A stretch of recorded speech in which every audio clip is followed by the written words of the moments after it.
Jay-Z's company RoC Nation reached out to me to collaborate on their so-called Justice Summit, and instead of accepting their invitation, I want to use this moment to talk about how figures like Jay-Z, along with others in the capitalist class, often hide behind superficially righteous phrases like Black excellence while exploiting Black people. There are 3 quick key concepts I want you to take with you. 1 is class solidarity versus elite solidarity, 2 is co-optation, and 3 is representation versus liberation. So let's start with the first one. By elite solidarity, I mean when the powerful protect each other and when members outside of that class, namely the working class, protect them too, clinging to the myth that if they work hard enough, they might one day join the capitalist class. This system, however, isn't built to elevate most people. Only about 7.5% of kids born into poverty ever reach the top 20%, and for Black children, it's just 2.5%.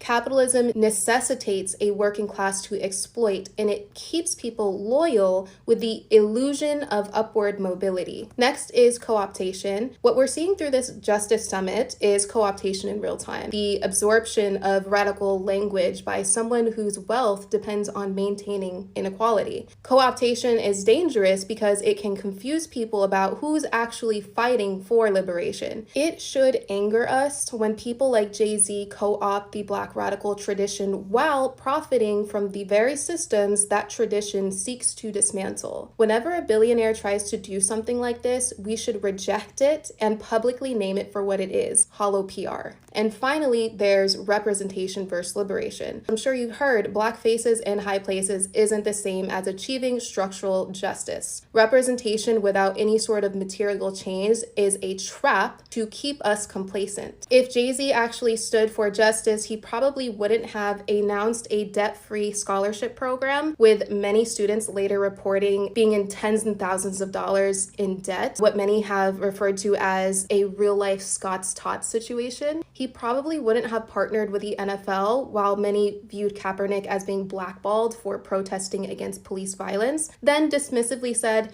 "I think we've past kneeling." He probably wouldn't have fronted the Barclays Center project, which fueled gentrification and displacement in Brooklyn. Probably wouldn't have launched Tidal as artist empowerment while small artists reported exploitation, and probably wouldn't have spent years publicly aligned with Diddy, regardless of how he tries to reframe that relationship now.